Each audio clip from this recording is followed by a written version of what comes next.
Hello दोस्तों, स्वागत है आपका अपने YouTube channel Rohit Goswami law classes में। आज हम आपको कराने वाले हैं ज्यूरिस्प्रूडेंस। ज्यूरिस्प्रूडेंस का आज एक लेसन है, लेसन नंबर 7, अध्याय नंबर 7, ऐतिहासिक शाखा, जिसको हम हिस्टोरिकल स्कूल भी कहते हैं। हिस्टोरिकल स्कूल बहुत ही इम्पोर्टेंट चैप्टर है हमारे ज्यूरिस्प्रूडेंस में। यहाँ पर अक्सर ही हमारे LLB से related APO, PCSJ and LLB first second semester और सेकंड सेमेस्टर में इससे क्वेश्चन बनते रहते हैं। इसमें क्वेश्चन ऑब्जेक्टिव भी आ जाते हैं, थ्योरेटिकल भी आ जाते हैं। यहाँ से दोनों ही प्रकार के क्वेश्चन आपके बनते रहते हैं। तो यह वाला चैप्टर जो है बहुत ही ज़्यादा इम्पोर्टेंट है और इसमें सबसे ज़्यादा इम्पोर्टेंट है सेबनी।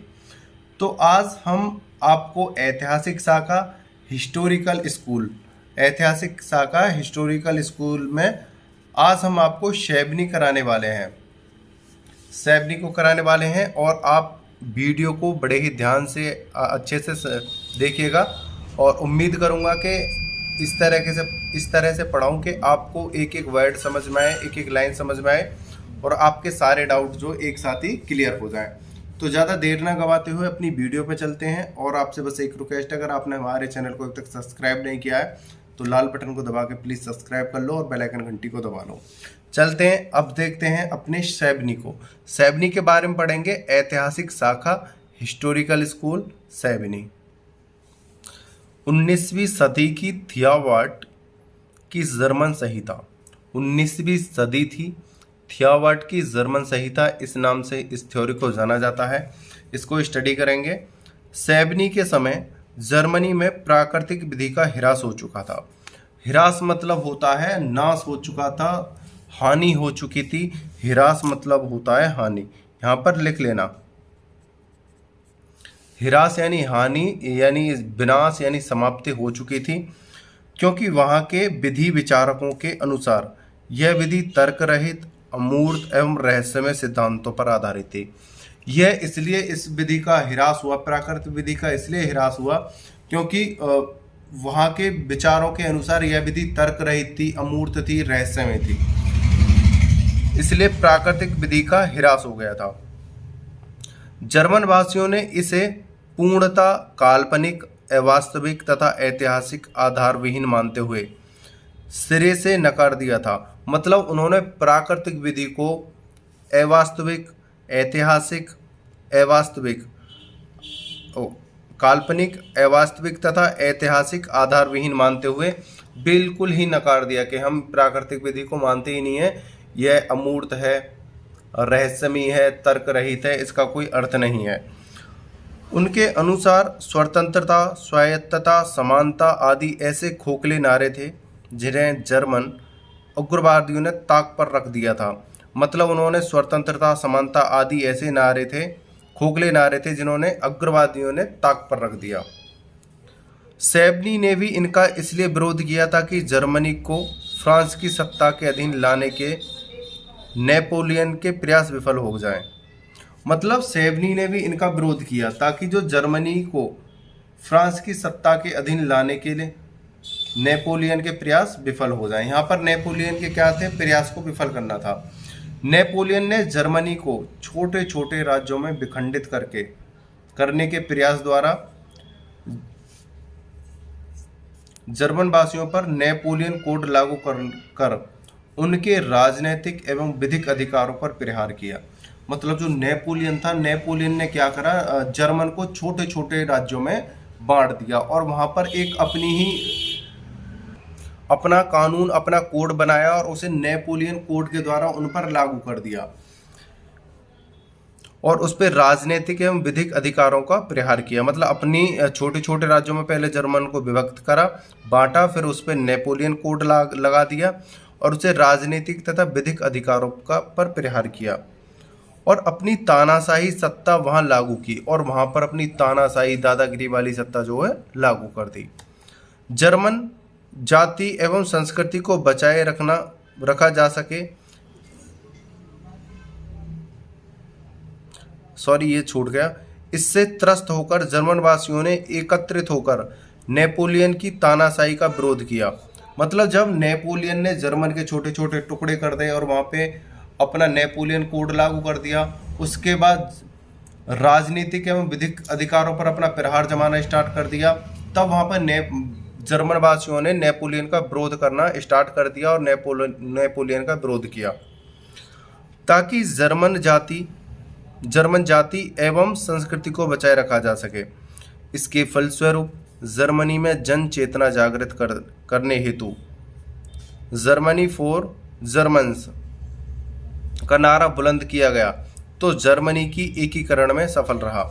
मतलब जब नेपोलियन ने अपनी तानाशाही दिखाई और जर्मन वासियों पर अपने अधिकार जताए और उनको परेशान करना चाहा, तो जर्मन वासी एकत्रित हुए। उन्होंने अपनी जाति और संस्कृति को बचाए रखने के लिए नेपोलियन का विरोध करा, नेपोलियन की तानाशाही का विरोध किया और उन्होंने एक नारा जर्मनी फॉर जर्मन्स,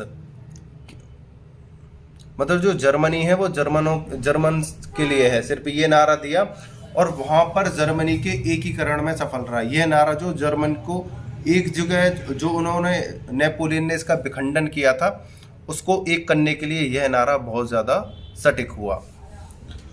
अब तक जर्मनी में नेपोलियन कोड लागू था, जिसे समाप्त कर प्रोफेसर थिवाट ने प्राकृतिक विधि पर आधारित जर्मन संहिता लागू की। मतलब अभी तक मतलब जर्मन का एकीकरण तो हो गया था, सफलता हासिल हो गई थी, लेकिन अब भी वहां पर क्या था, नेपोलियन कोड लागू ही था। तो उसमें क्या हुआ, दोबारा से देखो, अब तक जर्मनी में नेपोलियन यानी फ्रेंच कोड लागू था, जिसे समाप्त कर प्रोफेसर थिवाट ने प्राकृतिक विधि पर आधारित जर्मन संहिता लागू की, परंतु सेबनी ने इसका विरोध किया क्योंकि वे प्राकृतिक विधि के कट्टर विरोधी थे। यहां पर क्या था, जो थिवाट थे उन्होंने प्राकृतिक विधि पर आधारित जर्मन संहिता लागू की। मतलब यहां पर क्या था, पहले तो नेपोलियन कोड लगा हुआ था, नेपोलियन कोड को हटाकर और थिवाट ने यहाँ पर प्राकृतिक विधि लागू कर दी। लेकिन यहाँ पर उल्टा था, क्या था कि जो सेबनी थे वो प्राकृतिक विधि के विरोधी थे यहाँ पर, और उन्होंने प्राकृतिक विधि का कट्टर विरोध करा। अब बात आती थी सेबनी की, 19वीं सदी की थिवाट की जर्मन संहिता, ये थी थिवाट की जर्मन संहिता। अब हम सेबनी के बारे में पढ़ते हैं। सेबनी ने इनका विरोध किया था। सेबनी कौन थे, सेबनी के बारे में थोड़ा सा जानते हैं। अब सेबनी के बारे में जानते हैं क्योंकि सेबनी का जब ऐतिहासिक स्कूल्स में, हिस्टोरिकल स्कूल्स में बहुत ज़्यादा नाम है, इनका योगदान है, तो सेबनी के बारे में जानना तो बहुत ज़्यादा ज़रूरी है। तो जानते हैं जिस सेबनी के बारे में।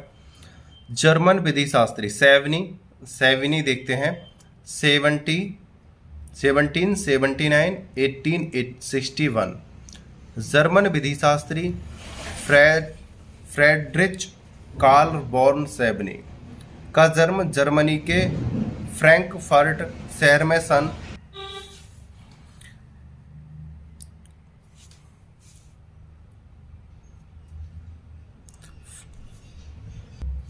लाइन को दोबारा देखते हैं।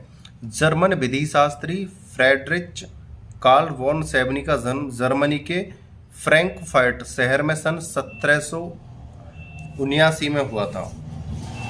उनकी शिक्षा मारबर्ग तथा गोटिंगेन विश्वविद्यालयों में हुई। तत्पश्चात वे लैंडसहैट विश्वविद्यालय में सिविल लॉ के प्राध्यापक रहे तथा बाद में उन्होंने सन 1810 से 1892 तक बर्लिन विश्वविद्यालय में विधि के प्राध्यापक के रूप में कार्य किया। सन 1842 में सेबनी ने प्रुसिया के विधि मंत्री के रूप में पदभार संभाला, जहां से वे सन 1848 से सेवानिवृत्त हुए। सन 1861 में बर्लिन में उनका देहावसान हो गया, यानी उनकी 1861 में मृत्यु हो गई। यह था सेबनी का थोड़ा सा परिचय। आगे जानते हैं सेबनी के बारे में। सेबनी द्वारा लिखित प्रमुख कीर्तियां 6 ग्रंथों के प्रकाशित उनकी history of Roman law in middle age 1815 से 1831, सिस्टम ऑफ मॉडर्न लॉ 1840 से 1849, लॉ ऑफ पोजेशन 1803 से आदि विशेष उल्लेखनीय है। सैबनी ने वर्क और खारगो के विचारों से प्रेरणा लेते हुए विधि के प्रति ऐतिहासिक दृष्टिकोण अपनाए जाने पर विशेष बल दिया। जर्मनी की तात्कालिक राजनीतिक परिस्थितियों के कारण सैबनी की विचारधारा को प्रचंड समर्थन प्राप्त हुआ। यहाँ पर अब देखो, सैबनी के सबसे पहले 6 ग्रंथों में से प्रकाशित उनकी 3 जो पुस्तक थी, सबसे जो इम्पोर्टेंट थी वो थी, फर्स्ट नंबर पे था history of Roman law in middle age. ये थी 1815 से 1831 तक। यहाँ पर ये MCQS वाला क्वेश्चन बन सकता है। दूसरी थी system of modern law Roman law, system of modern Roman law 1840 से 1849, दूसरी ये वाली ग्रंथ था इनका। तीसरा था लॉ ऑफ पेजेशन 1803 से, आदि विशेष उल्लेखनीय है। सैबनी ने वर्क और खारगो के विचारों से प्रेरणा लेते हुए, मतलब जो सैबनी थे उन्होंने हारगो और वर्क नाम के 2 विधि शास्त्री थे, उनके विचारों से इन्होंने प्रेरणा ली थी और विधि के प्रति ऐतिहासिक दृष्टिकोण अपनाए जाने पर विशेष बल दिया। और फिर इन्होंने इनसे विचारों से प्रेरणा ली और ऐतिहासिक दृष्टिकोण पर विशेष बल दिया। जर्मनी की तात्कालिक राजनीतिक परिस्थितियों के कारण सैबनी की विचारधारा को प्रचंड समर्थन प्राप्त हुआ। उस समय जो है जर्मनी की जो स्थिति थी, राजनीतिक जो परिस्थितियां थी, वो बहुत ही ज़्यादा विपरीत थी और उस समय इनके विचारों को बहुत ज़्यादा मान्यता प्राप्त हुई और प्रचंड समर्थन प्राप्त हुआ, क्योंकि उस समय इनकी जो है स्थिति बहुत अच्छी मान्य साबित हुई, क्योंकि राजनीतिक स्थिति जर्मनी में उस समय बिगड़ी हुई थी। नेपोलियन के युद्ध के पश्चात जर्मनी में प्रचलित विधियों को संहिताबद्ध करने का प्रश्न उठा। अब नेपोलियन ने जब जर्मनी पर शासन कर रखा था, नेपोलियन वहाँ से जब हट गया था, नेपोलियन से जब स्वतंत्रता मिल गई थी, तो नेपोलियन के युद्ध के पश्चात जर्मनी में यह बात फैली कि अब विधि को संहिताबद्ध करना है। अब उसका प्रश्न उठता है। उस समय वहाँ विभिन्न स्थानों से में भिन्न विधियाँ प्रचलित थी। हुआ क्या था, जो नेपोलियन था उसने मतलब जर्मन के विखंडन कर दिए, जर्मन को कई हिस्सों में बांट दिया था और प्रत्येक हिस्से में अपना एक नेपोलियन कोड लागू कर दिया था और अलग अलग वहाँ पर विधियाँ प्रचलित थीं। तो उनको एक करके पूरे जर्मन में पूरा एक ही रूल लागू करना था। फ्रांसीसी सिविल कोड से अत्यधिक प्रभावित होकर हेडेल वर्ग के प्रोफेसर थीवॉट ने जर्मन विधियों के संहिताकरण के आवश्यक प्रतिपादित की। मतलब जो है फ्रांसीसी सिविल कोड से अत्यधिक प्रभावित होकर एक थीवॉट नाम के जो विधि शास्त्री थे, उन्होंने इसमें कार्य किया, परंतु इस कार्य में अनेक बाधाएं उत्पन्न होने की आशंका थी। भाई उन्होंने फ्रांसीसी कोड अपनाने की सोची और उन्होंने अपनाने का पूरा मन बना लिया था, लेकिन उसमें क्या थी, बाधाएं उत्पन्न होने की शंकाएं थी। इसका मुख्य कारण यह था कि ये विधियां स्थानीय जनता के आचार तथा व्यवहार में अतीत काल से बिना किसी बाहरी हस्तक्षेप के प्रचलित चली आ रही थी। अतः इनके नवीकरण के प्रश्न को लेकर संघर्ष की स्थिति उत्पन्न होने की संभावना थी। यहाँ पर सबसे बड़ी समस्या क्या थी कि जो कुछ ऐसी विधि थी, जर्मन के विखंडन तो हुए थे, जर्मन बहुत भागों में बटा हुआ था और प्रत्येक भाग में अपने अपने रूल, नियम, कायदा, प्रथाएं लागू थी। अब उनको सभी को हटाकर वहाँ पर एक रूल, एक प्रथा, एक नियम लागू करना था, तो वहाँ पर बहुत संघर्ष की भावना उत्पन्न होती। सभी लोग प्राचीन काल से जिस चीज़ को मानते आ रहे हैं, अब उनका जो एकीकरण हुआ है, तो अब वो एक नियम को कैसे मानेंगे, यह बहुत ज़्यादा विपरीत स्थिति थी कि सभी लोगों को एक रूल कैसे मनवाया जाए, क्योंकि वहाँ पर एकीकरण अभी हुआ था और वहाँ पर संघर्ष होने की स्थिति इसलिए थी क्योंकि जो प्राचीन काल से रीति रिवाज चले आ रहे हैं, जो नियम कायदा कानून चले आ रहे हैं और जो उनके अनुसार सही हैं वर्तमान समय में, उस समय के वर्तमान में, तो उनको चेंज नहीं किया जा सकता था। लोग जो विद्रोह कर देते। यह तर्क और परंपरा के बीच संघर्ष था। साथ ही यह इतिहास का राज्य की स्वेच्छा के विरुद्ध तथा मानव द्वारा बनाई गई विधि के स्वाभाविक विकास के प्रति संघर्ष था। मतलब एक तो यह जो लोगों ने अपनी पहले विधि बना रखी थी उनमें ये बहुत बड़ा हस्तक्षेप था, उनमें विरोध हो सकता था, और जो नवीकरण हो रहा था उसमें नई जो तकनीकी जो विधि जो लगानी थी उनमें हस्तक्षेप हो रहा था, और संघर्ष की पूर्ण संभावनाएं थी। साथ ही यह इतिहास का राज्य की स्वेच्छा के विरुद्ध तथा मानव द्वारा बनाई गई विधि के स्वाभाविक विकास के प्रति संघर्ष था। सेबनी ने परंपरा पर आधारित विधि के ऐतिहासिक विकास का समर्थन करते हुए विधि के संहिताकरण का कड़ा विरोध किया। अब यहाँ पर एक चीज देखो, सेबनी ने परंपरा पर आधारित विधि के ऐतिहासिक विकास का समर्थन करते हुए जो हमारी परंपराएं हैं, जो हमारे पीछे से ही हमारे साथ चली आ रही हैं, उन पर आधारित विधि के ऐतिहासिक विकास का समर्थन करा कि जो विधि हमारे पहले से हमारे साथ चली आ रही है हम तो उनका समर्थन करेंगे, हम उन्हीं के अकॉर्डिंग चलेंगे। विधि के संहिताकरण का विरोध किया। यहीं से विधि के ऐतिहासिक विचारधारा का सूत्रपात हुआ। देखो, जब अब एक मोटे से शब्दों में समझो, नेपोलियन ने जर्मन पर अपना अधिकार जमा लिया था, नेपोलियन कोड लागू कर दिया था, जर्मन को कई हिस्सों में बांट दिया था। अब जब जर्मन को नेपोलियन से आज़ाद कराया और उसका एकीकरण कराया, तब वहाँ पर सबसे बड़ी समस्या यह थी कि जर्मन में अब एक संहिता विधि कैसे लागू की जाए। थिबॉट ने एक प्राकृतिक विधि लागू करने की सोची तो उसका सेबनी ने विरोध कर दिया।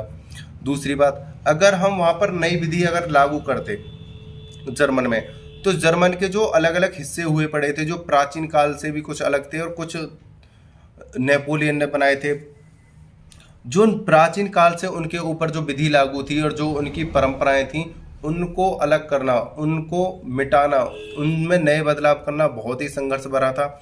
तो यहाँ पर एक विरोध की भावना उत्पन्न हो जाती। तो सेबनी ने वहाँ पर क्या करा, परंपरा जो उनकी प्राकृतिक परंपरा जो विधि थी उसका समर्थन करा और उनका सहयोग करा कि मैं आपका साथ दे रहा हूँ, मैं आपका सहयोग करता हूँ, जो प्राचीन आपकी विधि हैं वो ही लागू रहेंगी, कुछ फेरबदल करने की ज़रूरत नहीं है और मैं इसका समर्थन करता हूँ। वहाँ से एक विधि का, एक विचारधारा का जन्म होता है। उस विचारधारा को कहते हैं, यहीं से विधि की ऐतिहासिक विचारधारा का सूत्रपात हुआ। जब प्राचीन यानी जो हमारी पुरानी परंपराएं थी उनको ही हम अपना आधार मान रहे हैं, उन्हीं के अकॉर्डिंग हम कार्य कर रहे हैं, उन्हीं को अपनी ज़िंदगी में अपना रहे हैं, फिर से ही क्या, वो तो लागू हमारे ऊपर है ही हैं, हम उस आज़ादी के बाद भी उन्हीं चीज़ों को कंटिन्यू रखना चाहते हैं। तो ऐतिहासिक विचारधारा का वहाँ से जन्म होता है और इसका जन्म कौन कराते हैं, सेबनी। ये था यहाँ तक का 19वीं सदी की थियाबॉट जर्मनी संहिता। उम्मीद करता हूँ यहाँ तक आपका ये चैप्टर बिल्कुल क्लियर समझ में आया होगा। उम्मीद करता हूँ यहाँ तक आपकी समझ अच्छे से आपकी समझ में आया होगा। आपकी जो समझ है वो यहाँ पर पूर्ण रूप से काम कर रही होगी और आपने समझा होगा कि जो मैं आपको समझाना चाहता हूँ, सेबनी का जो यहाँ पर ऐतिहासिक विचारधारा थी वो क्या कहती है और हमारे लिए वो कितनी कारगर साबित होती है। उम्मीद करता हूँ यह वाला जो चैप्टर है आपको अच्छे से समझ में आया होगा कि ऐतिहासिक विचारधारा का सूत्रपात कहाँ से हुआ और कैसे कैसे किन परिस्थितियों में हुआ था। ये मैं आपको अच्छे से समझा चुका हूँ और इस वीडियो को अपने मित्रों में, अपने फ्रेंडों में ज़्यादा से ज़्यादा मात्रा में शेयर करो, लाइक करो, सब्सक्राइब करो और वीडियो को अंत तक देखने के लिए धन्यवाद। टेक केयर, बाय बाय, जय हिंद, जय भारत।